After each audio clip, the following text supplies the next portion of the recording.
coincidencias, ¿no? Una vez más se habla de favorecer una motricidad autónoma y autoselectiva. Es decir, que no sea la imposición del profesor el que llega y dice, bueno, tenemos que presentar al equipo de básquetbol y a ver, se ponen a correr, escoja a los 5 mejores y son a los que llevo a la competencia. Sino que sean los niños y su expresión motriz los que vayan definiendo cuáles son las selecciones a las cuales ellos van dirigidos por su propio deseo, ¿no? Entonces, en este planteamiento que tú hacías, de bueno, que sea una mirada consciente del sujeto hacia sus decisiones, hacia su placer de desarrollar alguna actividad, ¿no? En ese sentido se habla de que el maestro ahora tendría que desarrollar muchas competencias para trabajar con los estudiantes una plasticidad motriz, es decir, una flexibilidad, asegurar una base perceptiva y posteriormente ya irse a una motricidad más compleja, la más característica, por ejemplo, del deporte, ¿no?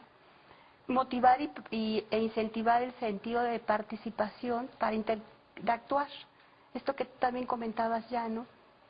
No favorecer el ganar a toda costa o la competencia desleal o el revanchismo. Es decir, a mí me encanta de la asignatura de formación cívica y ética esto que has planteado de la no neutralidad. Es decir, el profesor no puede ser neutral cuando enseña o está propiciando una serie de aprendizajes.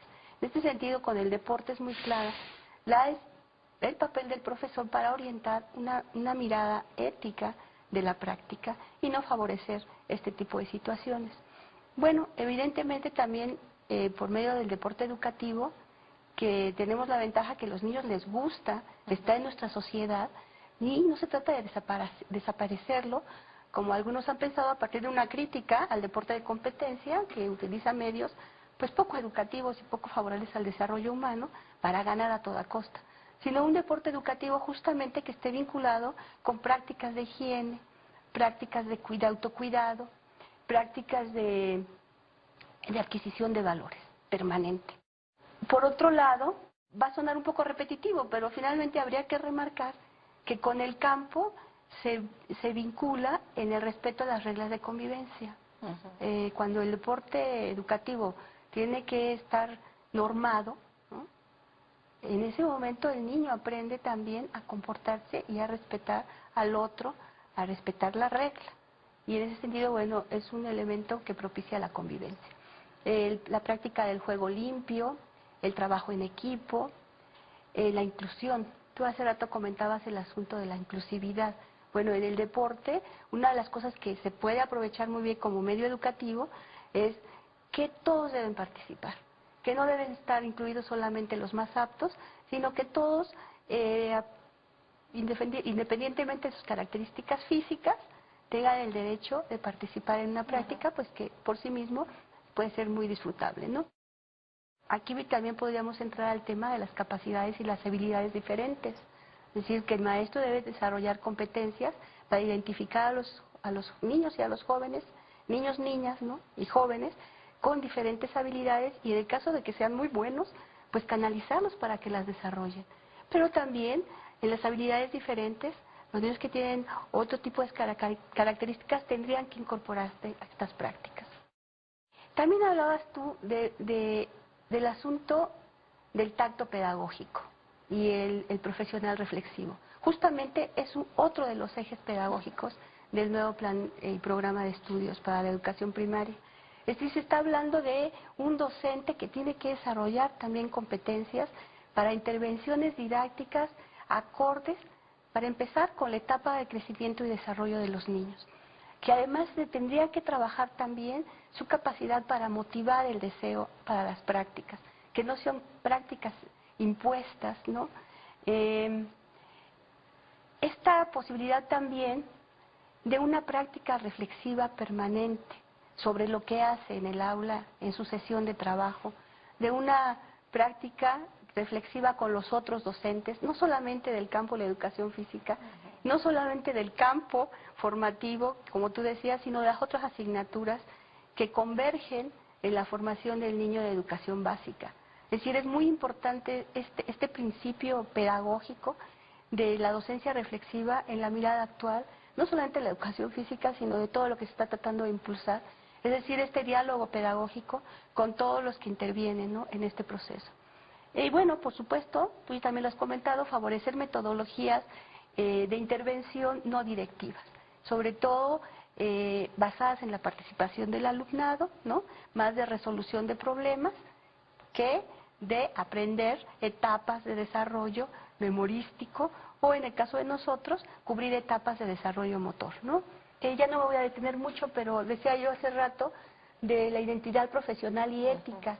Me parece que acá con la vinculación con el campo tendríamos mucho que trabajar al respecto.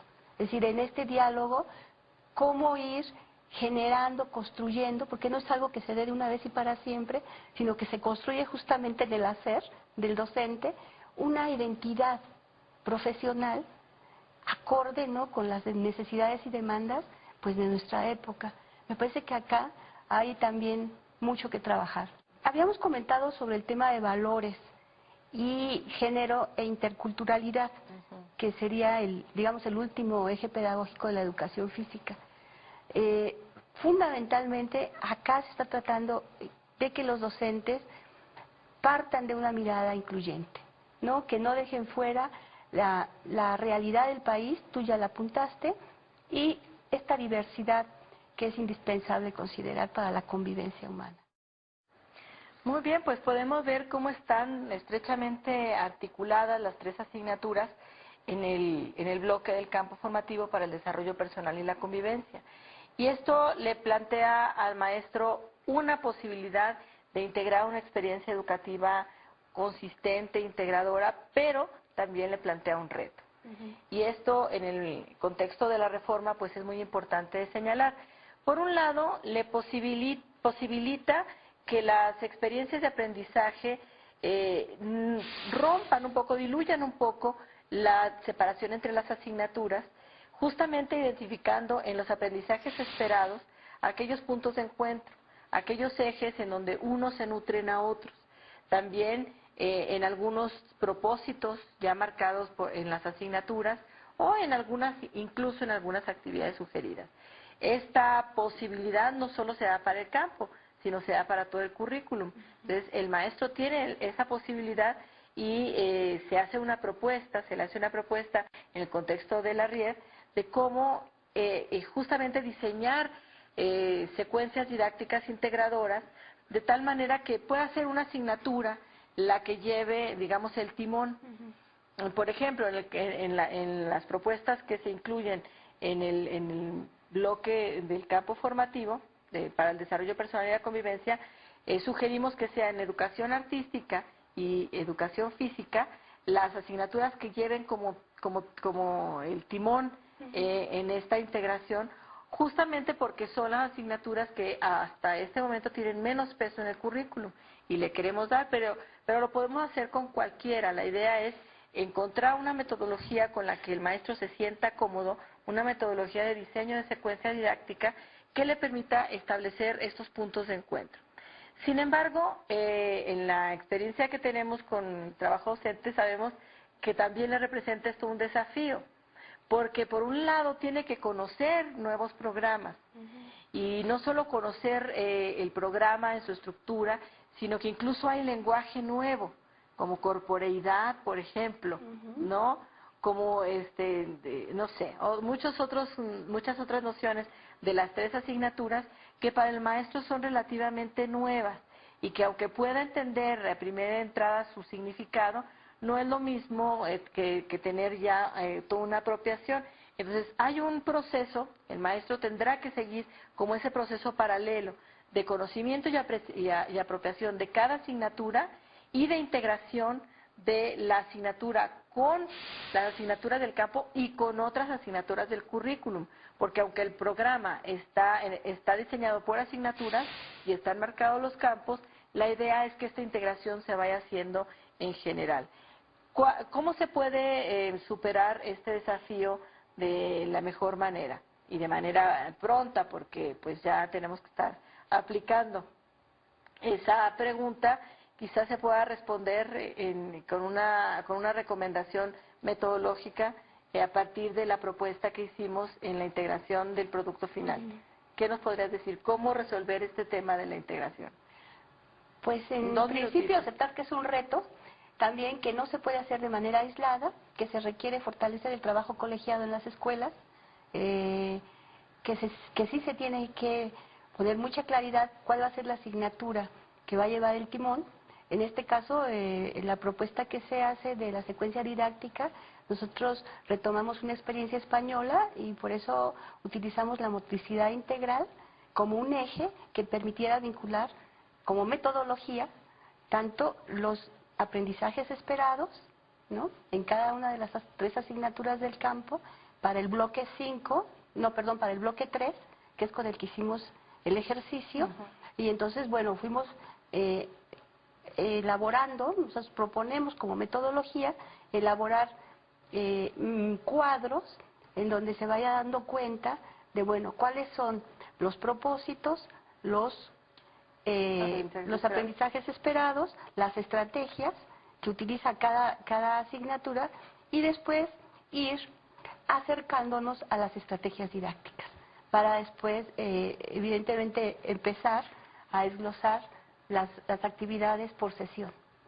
Pues muy bien, esta es la propuesta que se hace en el campo de desarrollo personal y para la convivencia y, digamos, el interés fundamental es que no vean a las asignaturas por separado, sin embargo que hagan un ejercicio de análisis de cada una de ellas para conservar su identidad y después en este ejercicio de planeación establecer los vínculos que hay entre estas.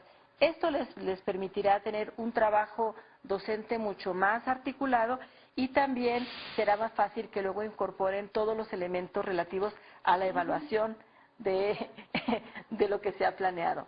Pues hasta aquí dejamos. Muchísimas gracias. Hasta luego.